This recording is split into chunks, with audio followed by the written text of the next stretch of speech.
বন্ধুরা, সিম্ফনির একটা আজকে এয়ার কুলার আনবক্সিং করে আপনাদের দেখাচ্ছি। তো প্রচণ্ড গ্রীষ্মকাল, আর এই গ্রীষ্মকালে আমাদের গরমের হাত থেকে বাঁচতে আমাদের একটা কুলিং সিস্টেমের প্রয়োজন ভীষণভাবে জরুরি হয়ে পড়েছে। তো আজকাল সবার হয়তো এসি লাগানোর ক্ষমতা নেই, সেই কারণে এরকম ধরনের পার্সোনাল এয়ার কুলারগুলো আপনাকে কুলিং করে রাখতে পারে, অর্থাৎ আপনার রুমটাকে কুলিং করে রাখতে পারে। এটা আপনার পার্সোনাল এয়ার কুলার, এটা আপনার 12x12 রুমের ক্ষেত্রে যথেষ্ট। আর এটা আছে হুইল সিস্টেম, যেটা আপনার এটাকে ট্রলি ব্যাগ আকারে এধার থেকে ওধার আপনি সহজে ক্যারি করতে পারবেন।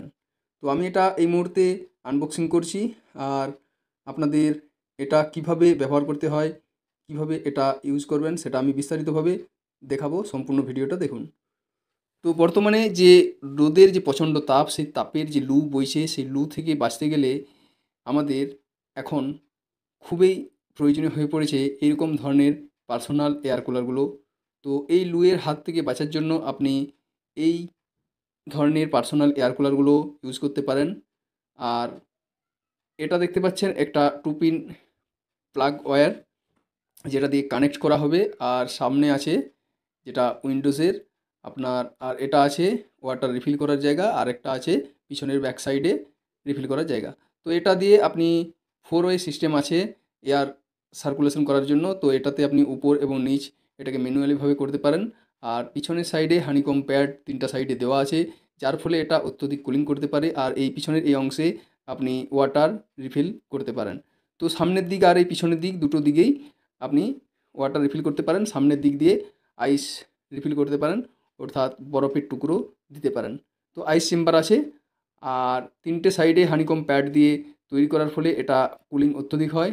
আর এটা দেখতে পাচ্ছেন লোগোর আইপিও টেকনোলজি, যেটা আধুনিক এবং কম ওয়াটেজের মধ্যে এটা আপনি ব্যবহার করতে পারবেন, যাতে করে আপনার ইলেকট্রিসিটি বাঁচবে। বন্ধুরা, এই সিম্ফনি এয়ার কুলারটা 27 লিটারের। তো এটা 16 স্কোয়ার মিটার কভারেজ আছে। তো এটাকে আমি আনবক্সিং করার পর এখন চালু করে দেখাচ্ছি। তো আপনারা সম্পূর্ণ ভিডিওটা দেখুন, তারপর এই এয়ার কুলারের যে কুলিং সিস্টেম, অর্থাৎ কভারেজ কুলিংটা যে এতই সুন্দর, সেটা কিন্তু আপনারা অনুভব করতে পারবেন। তো আমি জাস্ট চালু করছি, আর আপনারা দেখতে থাকুন, সম্পূর্ণ ভিডিওটা দেখুন, তাহলে কিন্তু বুঝতে পারবেন। Thank you. এরপর যে কাজটা করতে হবে আনবক্সিং করার পর, এটা দেখতে পাচ্ছেন, এটা দিয়ে আপনারা জল রিফিল করতে পারবেন। অর্থাৎ এখানে একটা অংশ দেওয়া আছে যেটা দিয়ে জল, এখানে যেহেতু এটা একটা 27 লিটারের ট্যাঙ্ক করা আছে, তো সেই কারণে এখানে আমি একটু জাস্ট ডেমো হিসাবে আপনাদের দেখাচ্ছি। এটা দিয়ে জল আপনারা রিফিল করবেন। এছাড়া এই কুলারের পিছন সাইডেও জল রিফিল করার জায়গা আছে। তো এখন আমি এই মুহূর্তে এটাকে ইলেকট্রিসিটিতে দিলাম, তারপর এটাকে অন করছি।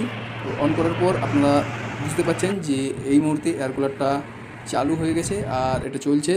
তো এটার যে বাতাসের বেগ, তা অত্যন্ত এয়ার ফ্লো ভালো, আর ঠান্ডা কুলিং দিতে পারে। তো একটা পার্সোনাল এয়ার কুলার হিসাবে পার্সোনাল একটা রুমের ক্ষেত্রে এই কুলারটা খুবই কার্যকরী। আর আপনারা যারা এসি কিনতে পারছেন না, তারা কিন্তু এই ধরনের কুলার ব্যবহার করতে পারেন। Thank you.